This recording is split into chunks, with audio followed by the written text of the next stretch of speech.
All right, welcome to the 5 a.m. grind. Horace, what's up, man? Nothing much. What's up with you? It's good. It's good. Did you enjoy your week off last week? Yeah. Because we didn't do the podcast. I think we didn't do the podcast because we were both swamped with so many other things. Pretty busy. Yeah. We were editing an interview as well. That's Eva Lau's interview, which is out last week. Which is out last week. So I hope you guys enjoyed that interview because that was a pretty good conversation. Yeah. It was very, very insightful, I would say. Yeah. You know? Yeah. If anybody's thinking of, again, starting a startup or looking for funds and how the VC game works, definitely something to look at. Yeah. What's the rest of the year looking like for you in terms of just pipeline activity in real estate? Is it still hot? It's so hard to say. I was so convinced that the market had turned around. Let's say summer months, because our business was turning around, but it turned out it was going down each month. And now, every day, everyone's kind of has a different opinion. There's some saying there's going to be a crash. Some people are saying it's going to turn around. I really don't know. I just can't say. It's very volatile. My suggestion is, there was a time where I know we have a topic today, but there was a time where people would wait for a crash, and I would say, "Hey, hold off from buying." I don't think we're going to see the same type of crash anymore. We're going to see there's just a lot of inflation and prices are going up. So whenever you can buy, just buy. Okay. I think we'll talk about this in our next podcast. Just an update on inflation and real estate prices in general. All right, but for today's podcast, I wanted to cover the topic of, whether or not you're a glass half full or glass half empty type of person. Wanted to cover the following questions. Number 1, is being a positive person important? Number 2, are entrepreneurs naturally positive people? Number 3, what are some of the downsides of being a positive person? Number 4, if you're not a positive person, then what are you? And number 5, if we have time, how do you stay positive? And the reason why I came up with this topic, and I'll give you the background as well, is, a lot of entrepreneurs get told they usually do have a glass half full type of perspective. They tend to be they look at things with rosy eyeglasses, right? They always look at the good side of things. They're very optimistic people, but sometimes they need to be put into check, right? They need to be, they sort of need to temper their expectations. So that's why I wanted to cover this topic. So number 1, let's attack that first question. Is being a positive person important generally in life and then in entrepreneurship as well? I mean, I would say yes, definitely. Yeah. Yeah. Yeah, same here. I remember reading an article, this was years ago in undergrad, about people who there's comparing positive versus negative thinking. Somebody who feels like they have good luck versus bad luck.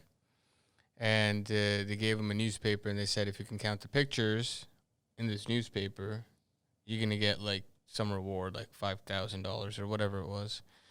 And so they saw consistently that the bad luck people who were kind of negative, they were counting the pictures. And then but on the third page, it would say this newspaper has 10 pictures, 20 pictures, whatever the number was. You just need to give that to the person and you'll get your reward. And the good luck people would see that. They'd be like, all right, I don't have to count the pictures. They'd go and they would show that number, give that number, and they'd get their prize. And then the bad luck people would always overlook that.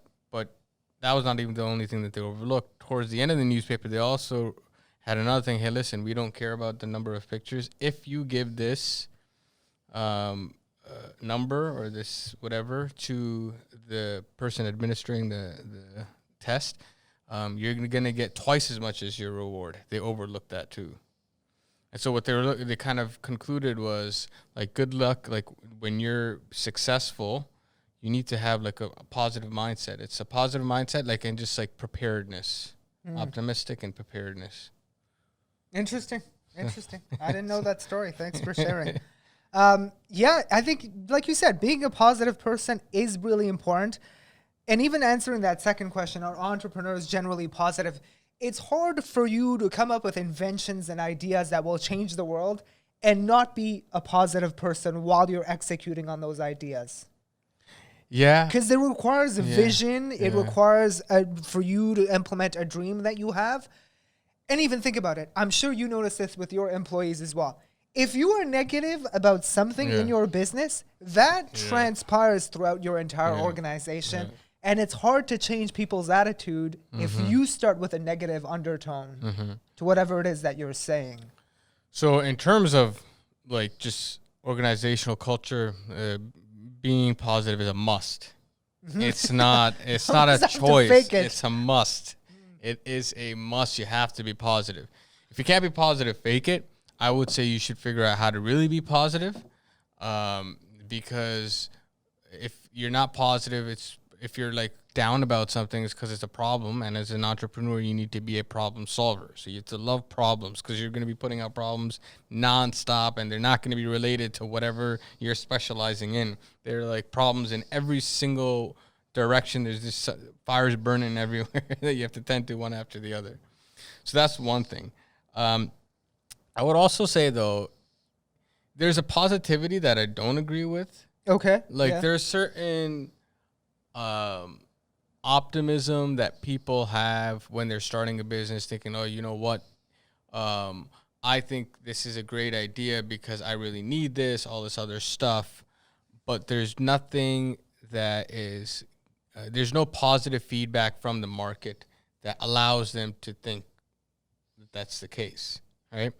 Now, that doesn't necessarily mean the idea is bad, and this is why this thing is kind of nuanced, right?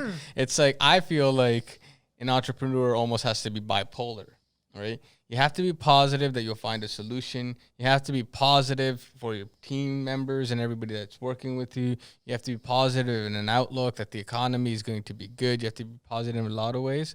But then, like Jack Welch said, you also have to be extremely paranoid that there's some guy in his basement getting ready to steal your lunch. Yeah. No, it's absolutely true. I feel like, and it's funny, you get better at this as you grow older. It's a nice mix of being positive and confident, but a nice dose of humility at the same time. Yeah. Right? Such that if your idea or if the market doesn't respond to what you're doing, you don't feel upset about it, but you know you can pivot quickly. Yeah. And it feels like if you do it enough, like when you're high, you're not going to be really high. Like some people in the beginning, like, oh yes, like they're really, really ecstatic. And then when the dips happen, they're really not happy. So that kind of difference is like, it's something that kind of goes away with time. Yeah. No, interesting stuff. So it kind of mellows out. So like you're not swinging back and forth. Yeah, it's more of a stable graph as opposed to one that goes up and down with spikes. Interesting. Do you think, so we've talked about our entrepreneurs naturally positive people. We've talked about being a positive person in general. Are there any downsides in general for being a positive person, do you think? I think you mentioned one of them. You could sometimes get caught up in your dream and then you mess up stuff. I mean, I feel like that's one of the things. Like with an entrepreneur, definitely you have to be positive enough to like. Tony Robbins has really good. I was looking at one of his commercials. Like entrepreneurs are gladiators. Yeah. He goes, they're playing a sport that the more you play, the higher likelihood it is that you're gonna die. Yes. And he's like, like the first year, like 40% of businesses go out, and then first 5 years it's like 60, and like the first 10 it's 96. Now I don't know if those numbers are like exact. I'm just giving a hypothetical. Like the number's increasing. So he's like, you're a gladiator. So it's like you definitely have to be positive. You have to be positive in order for it to work, without a doubt. But if you're only positive without really, like, that's such a, like it's a skill that you have to learn when you're actually like starting a business, and you Yeah. have to be in it. Yeah. But like you still have to be like kind of paranoid. You still have to understand that there's other people in the marketplace. How are you going to get ahead of them? You have to keep running. That's it. Yeah. You got to keep running. Your whole body may be saying, no, I can't take another step, but you got to keep running. That's it. That's another thing too. Because you got to know that something's coming behind you. Yeah. Yeah. I think, yes, I agree with that. The other thing is, I tend to find a lot of entrepreneurs do is you get lost in your own dream. And that I find is so hard, because sometimes you have to have a lot of conviction and belief in whatever it is that you're doing. But some people just get lost in their thing. And they're like, even if the market is telling them something, their customers are saying something, their employees are, they don't listen. They just can't see what's right in front of them because they're lost in their dream. And I feel like, yes, it's important to be positive and optimistic, but you need that check sometimes. And, you know, it's up to entrepreneurs to figure out how that happens. Either you have it built in, you understand how to have these checks, you have an accountability system that you use, or otherwise you have someone else that you trust who always asks you questions, and you build a system of accountability between that other person. I did want to go back to that second question, actually. You know, and our entrepreneurs... actually, the first one is being a positive person important. I remember during my career as well, the best leaders I've seen, when an organization is faced with a problem, like let's say you're in a big meeting room and everybody is faced with a problem, and everybody, like you can see the entire room is worried and there's a collective sigh amongst everybody. The best leaders I've seen always go, actually, guys, this is an opportunity and here's how. Even if it's like a small opportunity, they always say that, and it changes the tone in the room. It really does. And I remember another example too, when we had an issue at one of the companies I worked at. We had too much of a product and we had to sell it. And, you know, like it's a problem. We have too much of it. Holy shit. But one of the salespeople said, instead of, you know, posing this as you go to your client and telling them, look, we have this problem. Could you help us solve it? No. When you're making the sales pitch, it's more like, guys, we actually have an opportunity. We have more of this product. Why don't we sell it to you for a really good price?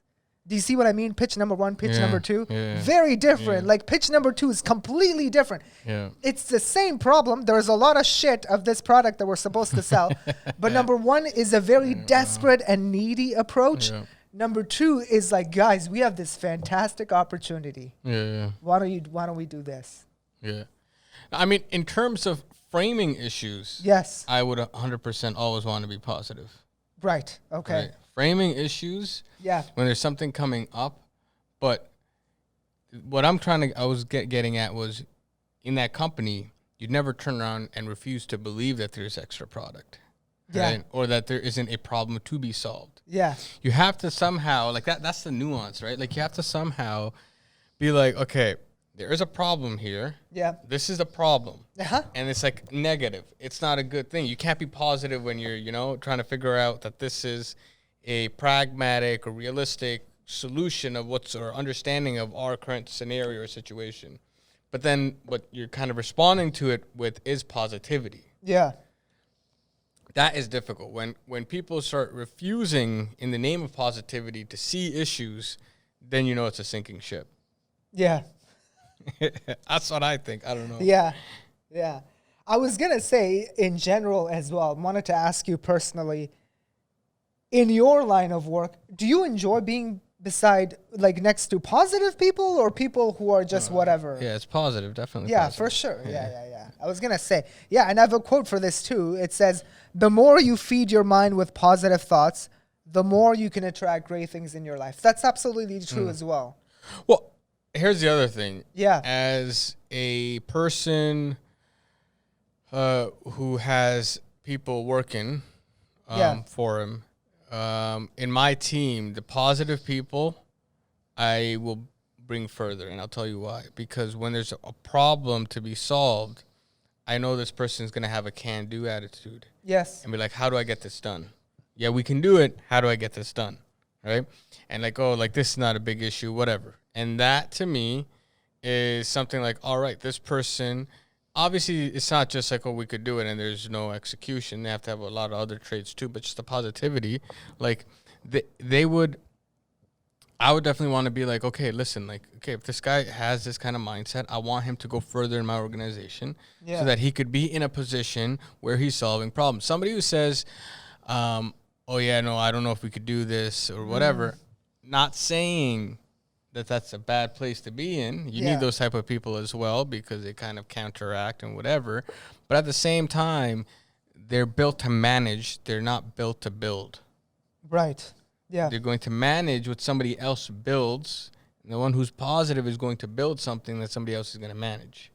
And you need both types, to be honest, in an organization. I'm not going to say you don't need the can-don'ts. To some extent, you do. It can't be completely off to one skew. I'm also talking about when they say when you have a somewhat negative attitude, they're not completely, incompetent. They do have competencies. They just don't have the most optimistic outlook. So you do need both. Yeah. But the positive guys definitely are like, all right, this is a person that if I put him in the head of a department, he's going to solve that issue, whatever it is. Would you trust the positive person or employee more? I would. Would they command your trust a bit more than the person that's a bit more like, I don't know, negative and being like, because when you toss them a problem, I would imagine they say, "Oh, wow, this is a hard issue." Okay. So there's a complaint, and so I would, even the negative people, like I don't want to say I don't trust them. Yeah. I trust them in a different way. I trust them that they'll get the job done if it's within the scope of what's been shown to them. Okay, I see. Okay. But if there's a problem and I feel like, okay, there's something that's come in, there might be a lot of issues here or something like that, then I would be kind of paranoid. Then I'd want it to give it to the can-dos. I'd be like, all right, this person will kind of run through a wall if they have to in order to solve this problem. Yeah. So I'd be a little more confident with them. Yeah. It's interesting. Positivity, blends into some of the other topics we've discussed on this podcast, like having a growth mindset, having the right attitude. Yeah. It's all tied in together into all of this stuff, right? It's not just one thing. You're a positive person, so you have a growth mindset. You have a can-do attitude. Yeah. And then you have, exactly. Your just attitude is good, and people like working with people who have a positive attitude. The other thing, though, I just remembered was people with positive attitudes, you still have to rein them in because sometimes overconfidence makes them overlook the smaller details. Yeah. Like, no, everything needs to be looked at. Yeah. No, there is a little bit of that for sure. So if you're not a positive person, this was going to be question number 4. If you're not a positive person, then what kind of a person are you? Like, can you categorize a person that isn't positive? Or are they just negative? Or are they just a person that complains all the time? You could be pragmatic. Yeah. Is positivity? Because positivity is a state of delusion too, no? It is a little bit of a delusion. Yeah, just Let's be kinda honest. To be an negativity. entrepreneur, you kind of have to be crazy. You do have to be crazy. Yeah. It's like Elon Musk said, it's like you're chewing glass and looking to the abyss. That's what it You is. kind of have to be nuts. Normal people, this is not, you wouldn't be normal to do this shit. Not completely. It's not everyone's kind of game. It's easy to, I guess, fantasize about and stuff. Yes. But in order to be really good, you have to be, again, it's like we've spoken about this before. It's like you're becoming a professional athlete. You're training every day. Yeah. Training every day. You have to wake up early every day. You have to go to sleep late every day, and you have to train. And even the days that you don't want to get up, you get up. You get up, you get up and go to the gym. Yeah. Get up and go to work. Yeah. I've been going to the gym, but I've been going to work. It's like you have to. So it's like a discipline. And I feel like you have to be positive, but you also have to be pragmatic. And see, that's the thing.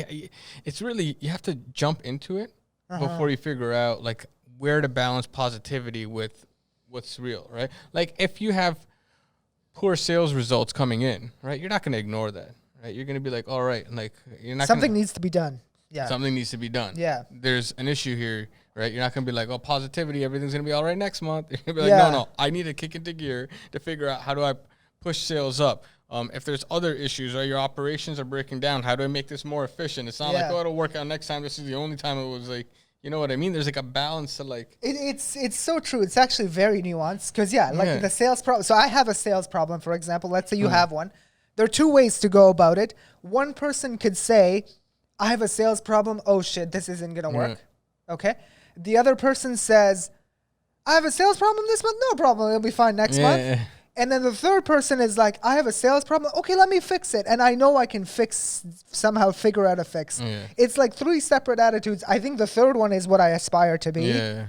But like, Same. you could take very different responses to the same problem. Yeah. But the thing is that kind of mindset though should like be always there. I feel like, for example, if there is a sales problem, right, companies at that point are going to be like, all right, now I need to like go find out what's going wrong and whatever. That's still a good attitude to have, and you're proactive about the situation, you're not ignoring it. But you should always be running.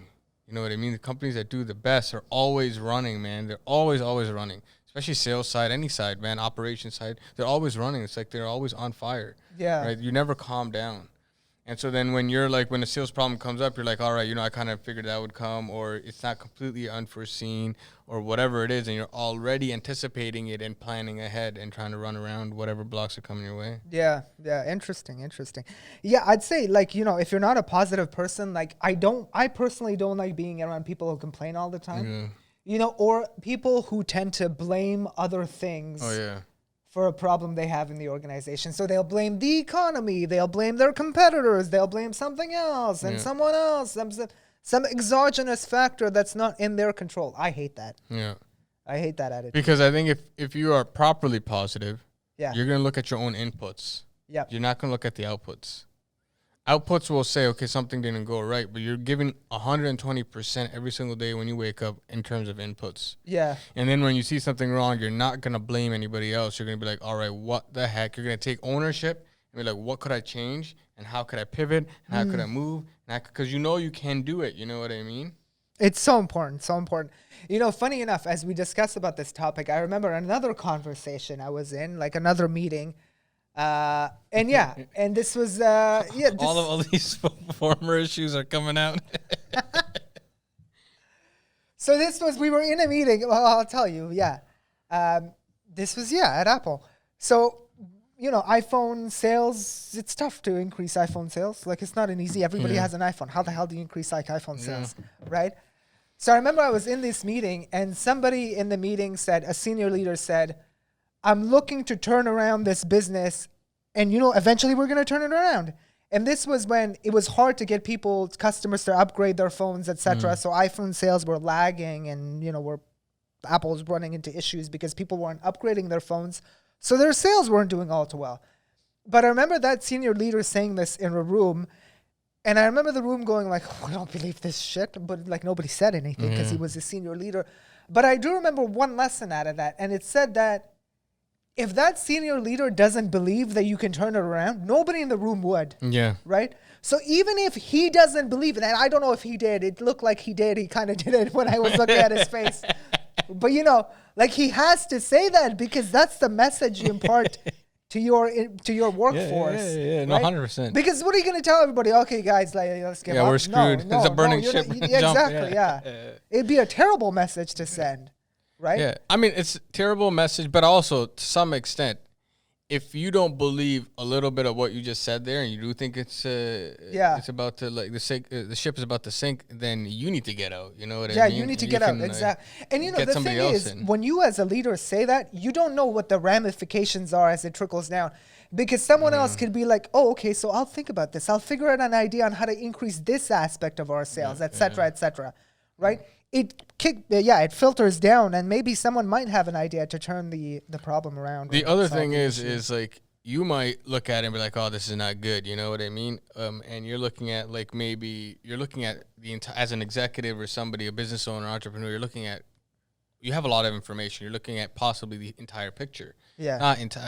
Not the entire picture, close to the entire picture. Yeah. If somebody who is, you could say, like just starting off, they're not going to know what's going on in the company. And if they hear the executive said, yo, things don't look too good, they're not going to understand the nuances of that. Yeah, They're going to move towards panic. They're like, oh, snap. This is burning. This is going down. Let's get out of here. Yeah. And when you do that, you're going to have smartest guys leave because they'll be like, all right, you know what? If it's going down, then why am I staying here? Why am I working hard? Why am I bothering myself? Yeah. It's like that tone at the top needs to be right. The messaging, the communication, all to your employees, all that stuff needs to be right. Such an interesting, because it's positioning, it's nuanced, all that stuff. Very interesting. So last question, how do you stay positive on a day-to-day? I'm sure you're not positive all the time. Life has its moments. You have hard times, etc. How do you stay positive? I mean, to be honest, if I do feel negative, the first thing I think about, it's like just being grateful, right, of what I do have, right? And if I've come this far in life, enough things had to have gone right. You know what I mean? Enough things had to have gone well, had to have gone the right way in order for me to come here. And I can know 100% looking back at my life. And I'm talking about when I'm facing like situations where I'm like, this is a do or die type of moment, right? Yeah. And I'm like, well, like, and there's enough times in the past in my life that you think that like something's coming one way, but it comes completely a different way. Yeah. You know what I mean? You think that like this is the answer, and as you're trying to figure that out, opportunity comes knocking from somewhere else. Mm-hmm. So you have to be open to that, like the newspaper thing. You have to be open to the opportunity, walking in and what you could do as you're focusing in on something and working hard and not knowing if there's going to be any results guaranteed at the end of this. So when I have like any kind of negative thoughts, I sit down and I like reflect, and I'm like, okay, well, you know what? You had your moment, and now it's time to get back to work. Yeah. I like that. I like how you started, because I'm very much the same way. I go, first of all, I'm incredibly blessed. I count my blessings. So blessed, so fortunate to be able to do this stupid podcast. Excuse me. so many things. It's not stupid. This podcast. This awesome podcast and so many other things in my life, just my career, my business, etc. So blessed. And then I go, okay, was this a result of what I did, or was it something that was out of my control? If it was out of my control, I don't take it too personally. If it was something I did, what I tend to do is sit down and debrief and go, okay, where did I go wrong? How could I make it better next time? I think that's really important as well, because a lot of people, depending on their attitude, negative, positive, I don't know. A lot of people don't look at their setbacks and see, okay, what did I do wrong here? Let me see what the lessons are before I, turn around and pivot and respin this again. Yeah, well, I mean, when you do something well, you still have to understand that, like, really critically understand it, as opposed to, take complete ownership and realize probably a lot had to do with a lot of other people, a lot of unknowns than what you put in yourself. Yeah, it's interesting stuff. Anything else you wanted to add on this topic? No, I would say stay positive to some extent. Yeah. I would say, you know what, it's a experiment. If you're going into entrepreneurship especially, but you could practice this throughout your life, whether you're working or wherever, right? The sign that you're getting it right is you're not a pendulum. You're not swinging from one to the other. So when bad things happen, you're calm about it and you understand and you have a positive outlook. And when good things happen, you also realize that a lot of it doesn't have to do with you, and it could be other factors around it. So you have kind of like you're in the eye of the storm. If life is a storm, you're in the eye of the storm as you're kind of going through it, and that's kind of a good kind of outlook, I would say. Yeah, what about you? Fantastic. Yeah, no, I'd say, try to stay even keel. Yeah. Don't let the highs be very high, the lows be too low. And learn to focus on your inputs, what you can control. Some of the stuff is out of control, so that's totally fine. But I'd say in general, being positive will bring a lot more good things your way than just being a negative person. 100%. So it'll help you. It'll go further in life. All right, guys. Hope you enjoyed this podcast. We'll see you in the next episode. Take care, guys. Take care.